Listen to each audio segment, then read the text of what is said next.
your father wonye zuru oshiji n'ụkpọ. Jpac nna gị jeje zuru oshiji. Amapụ ya na iwu ya agbapa deeper life. You know this story I'm telling you now. Nna gị zuru oshiji n'ụkpọ. Akụpụ ya ya agbapa deeper life.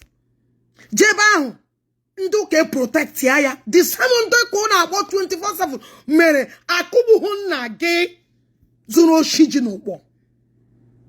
It's not saga talk. I am telling you nothing but the truth. Mpa Jpac no zuru oshiji. Go to Umunna and verify. Though it's not a laughing matter. Oh, don't take this thing as a laughing matter. If Yarumam Twitter yash, let him come and debunk it. Kamba putando wabuoshi from Jpac town. Tijuayame Mpaya wu a deeper life man. Or when Mbosu Shiji no war. Actually, Jokuta Kuya, the deeper life is safe for ya. Ndoka na uka joya that mpaya zuru oshiji ona joy de kibe inubela na this guy in a mention ahena inubela na zuru oshiji mbo mpagi mere crime kwesiri joy nda anwuna because oshiji wu henda ali Igbo asonso ali Igbo na so oshiji nso. Nna go zuru oshiji. Come and debunk it now. Come and debunk it. When you guys are laughing, you go uka opun uwe. Aboro Jpac compound here. Give a case about people like him and has oshi. He's so sharp. Aboro ga here. Get shoshiji. Aboro ga here. Get soshi. Go and very. I'm not corner name. I don't like when you guys are laughing. You go walk one at church. Mpa Jpac is oshiji no bo. Amapuya. Amapuya no monna. Go and ask question. If I'm lying. Onya. Mpaya wonyo shiji. Onyo shiji no bo. Mpaya zuro shiji. Who is that? Okay. Mpaya wonyo shiji.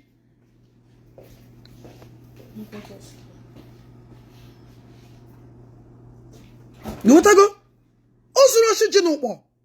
Jeju ya matugamashi.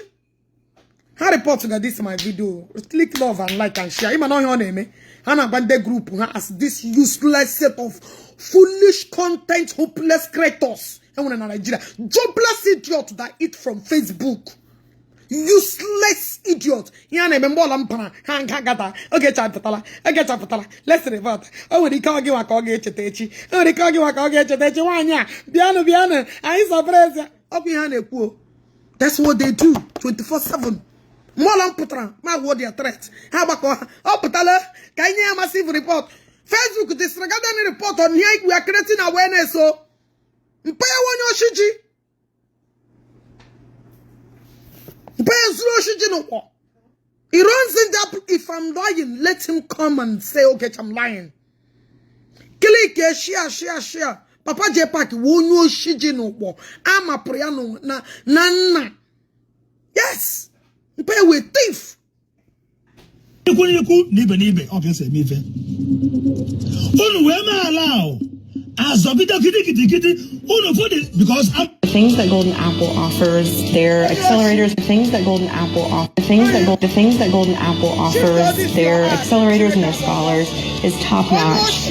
My mentor relationships, everything, the community that has surrounded me, it's just been an amazing experience for me. Allow as a bit of because I'm not before as a 4 years of woman now. For crowd on almost all the Nina Bruno. Mande embassy, nobody may, Mandubo, Nanime, Mande Kusigo, Nanime, Mande Ayala, Nanime Manduli, Nobunime, Mande Ayala, Mandozobor, Hanson Nime, Uno fo na crowd juru. Ne nubata, come on ya so yamana gazo, Cabri ya Jenny Kuni Benibe. Chido money for the first time, my judge. Here was Mother Tobanana. This is not what okay, ever say that. Who are two ever say that? Ever you down around with their family. I guess 500,000 or 1 million. Eh? It's 1 million a good money. Oh, Ibama Honya with the rice. I don't blame onye butere rice because ogaranya emego ife ka ogaranya emego ife na obi niile go please ya ụmụnna please the community because no man agụ na agụ even na mgbe palliative obi just nke rice ọ bụrụ ta ga nke rice ka endomi mana ndị na-blame bụ ndị organizers. Jpac, you are an idiot. Iji indirectly na akpari Obi Jackson ihe na akọ rubbish. He blame more rice Obi Jackson ebuputere bunye ndị mmadụ. You already blamed him. You are a fool. OMG Shigi, you cannot be a straightforward person. You see? Why are you criticizing this thing in the first place? Why are you even opening your mouth to criticize what came out from Obi Jackson? Imakisha come straight. That is why Iji corner your way. Obi Jackson now otako okay with rice. Otako onye with a man a poverty rate in Nigeria that they can do anything to get money. Is an incident or an accident that took place. All we need to do just to come out and say, may their souls rest in peace. You blame the government. Has nothing to blame. But mande kereke. Bande here we hate here at this moment. Himakisha be straight. Ebala like this. Gabalo time. They come out here. In a blame with this man. Nando buputere kere rice. Why are you blaming them? There is no blame. Just that. Or where we found ourselves. The society. We found ourselves and there is nothing we can do about it. At least you join hands to console these families that lost their loved ones and their lives.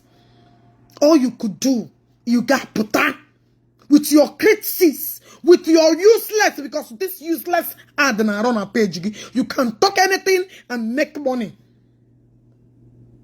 Yeah?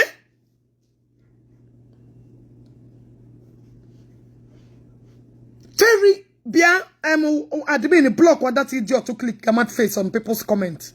Look for that account and block the diminished out of his or her life. Eh? Simple, come and console these families. So something came at the wrong time when doing good. But all you could find is photo. When nagis to go shiji no war. Egaga giten nagis ro shiji. The same part the economy nagijiri zuo shiji. But you came out to criticize people that aga hudo tomorrow rice rie. People aga hudo tomorrow, they are fighting to get in hand omugeri. Fighting to get in Umugeri, the only thing you can do is to come out and passion blame on your chorim assist. Na the manager have all the next thing that will come out. Now the banana had destiny. Even when a destiny now all sharp arise. Even when a destiny Ijiyam waking your mugaka on upon a poverty. Even when a destiny when we have sacrificed allow me shuma sable. Gan on that. Under market ne minima gia magita gena in with a destiny. Oh, the next thing I got na call. The man is going to destiny. When you bury more go. Here man o wa unyo lamero go ya gebuya. Kama ye bunto me ya. Or go that guy will never peme him. Until ye me you won't in especially you that he huni homa or ya job. Okay, buki. Now you, the thing go kweme. Because it won't be here on a madu make mistake no wa. You channel the good ones and say, may the souls of these people, their family, keep resting in peace.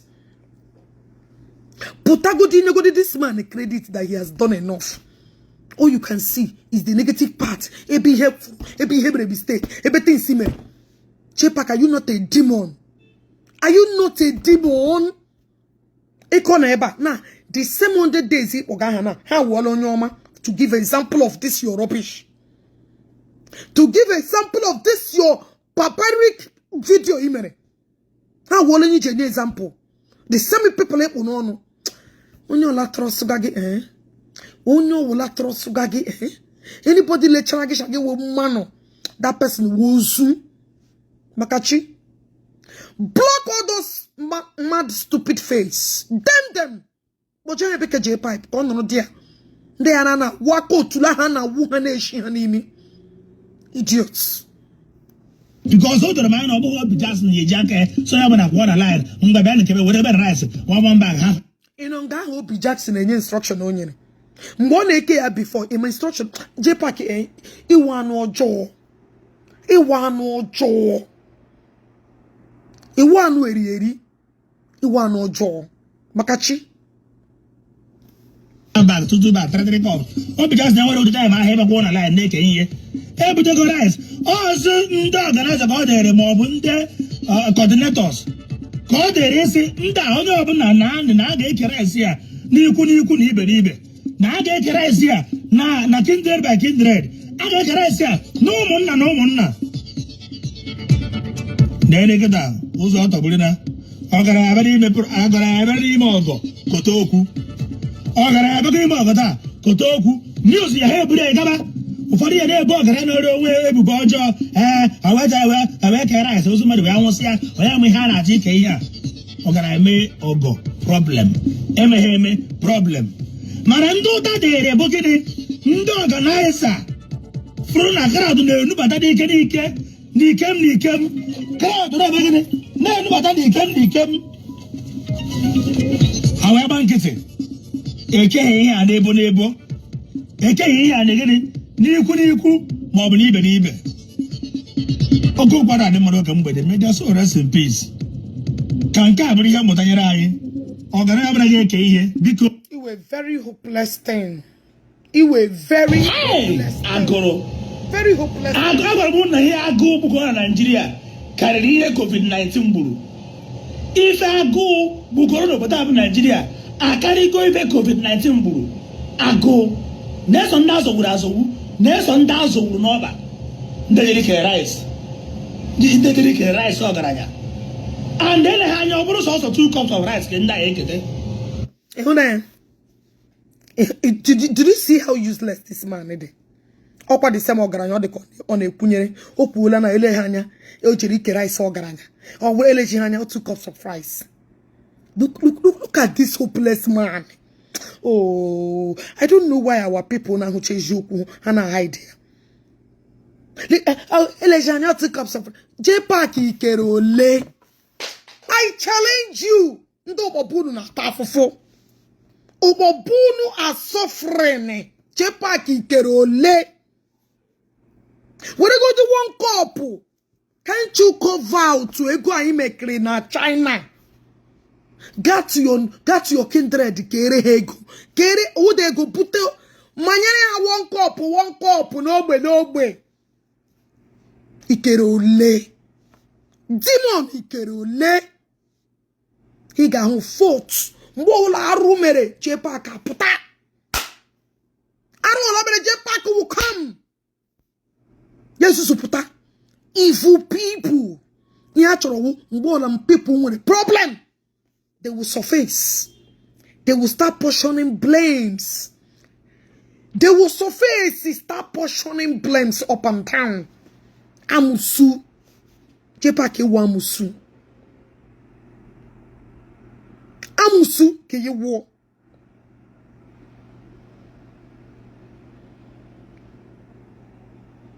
Ndo babu no only to want to talk about rice. Can't you give them rice? How old are you? Mwobi Jackson bitere mo wogo. Gina yonye toro. Ibe bi portion blame. Ika hori la fault. O wolo ogaranya ogo. Oh, ha bela bi me ogaranya. Kekeke. Hey, ogaranya. Let other people your fellow poor idiots learn from you. Eh? Alam. Aya. Otila. She got for some. Get the fuck out of here. Oh, the rules of 2 cups of rice or 5 kg. Can that do it? Oh, Zulaga. Ah! Oh, no. Oh, no. No wonder I goes over to Equi and I go be Syria. I go be Syria. Can if I eliminate Yago? Rasi and Ekeke. Or come there with the general CDC, Nambu. buru eke gwuru PG eke n'ime ofe mmadụ anyị anwụ like this ọgwara dị ekwe ka ekwete rice ka mmadụ ji wete ndụ na 3 cups of rice ọ bụ na ebutere rice ya ebi ya PG ebusasị ya na ụmụnna eke rice ya na udo na ọṅụ mmadụ ama eketa ọnwụ na ihe osu mmadụ gara agha ọtụtụ gbakari ọjị agụrụ akwụna ahụ na o mena vidio nke ndị mmadụ atụtụrụ ya bịa dịka opikiri ya pụtabịa mama another one. Jpac iwe curse iwu ezigbo a curse to you and that your useless hopeless wife iwe curse. Go agwara nke shagba gị nkịtị, you will come back. I told people in the program on your behalf. I said it. Don't worry. That British space I will not give it to you anymore. That BP, that heat what I gonna bring, I will give it to you. Actually, put back. You 2025 is for you and I. Until you learn how to face your problem. Focus on your matter. How people aka. Imabala gị nkịtị. Ichela na Ogechi hapụ gogi. I am coming on 2025. Yes. Monagi na this Facebook get face one square to water. Because you will not leave people and their problems alone. Learn how to mind your business. Create your fucked up content. And let people be. No wala they have to carry eating your grana. It might be Shabbat this man a war. You share back, they share back. All you want to see is to portion blame. Each really want to afford this man, amen. The course, look at your video. A cup of rice, getting in do rice or in 1 morning. Can they eat 1 cup? Can don't do or eat 1 cup of rice?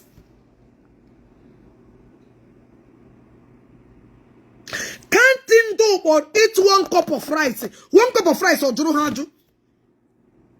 Ndo Bobunu, Haga Iri, Ena Haga no bwe. Gamaya na waterproof, Nyeha. Say when in Daga who 1 cup Uriena this December.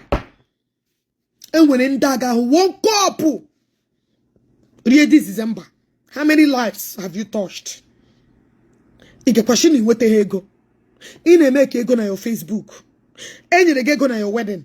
You should put more money in China. Or we not here make the same thing the people are doing. May 1 cup of rice. We want to see what you're capable of doing, Jpac. Actually, man, Meli. You are an idiot.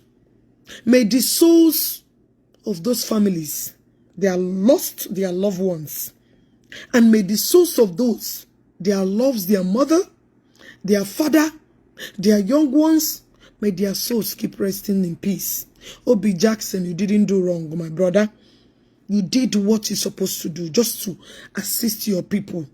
On a everywhere, all over the world. Ogi menage bugi, my brother. It's just that all yendaba. Onyo dabarala. Ya find a way to solve his own problem. All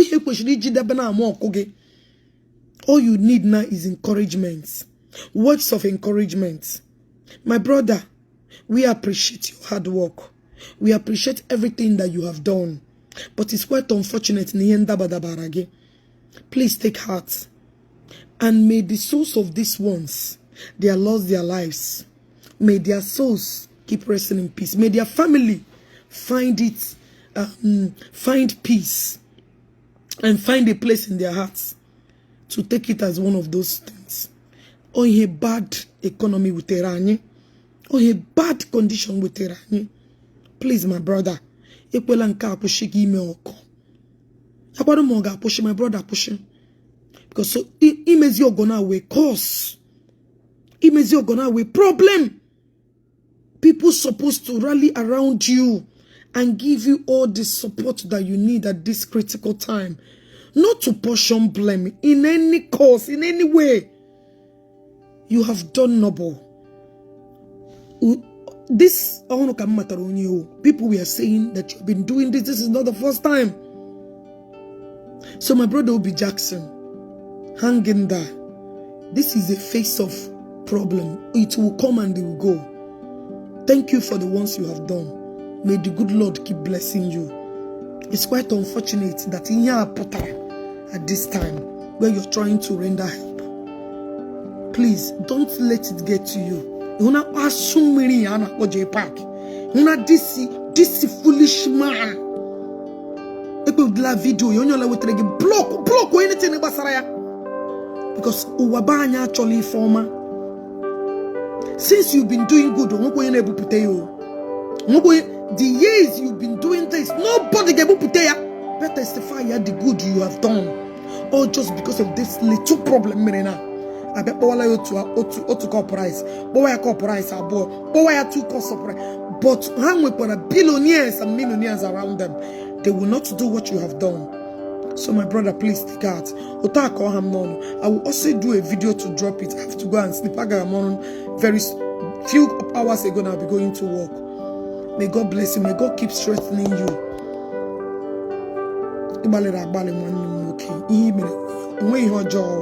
But all people like this hopeless man. Video, you don't even. May God bless you for everything you have done. God bless you again. Keep doing good. Thank you. Guys, I'll see you guys later. Beyond the local saga, 0 minus it's 0 brain. And the PJ Fashin who are shower. I'm coming. Just to check them. Actually, maybe sit here down. New.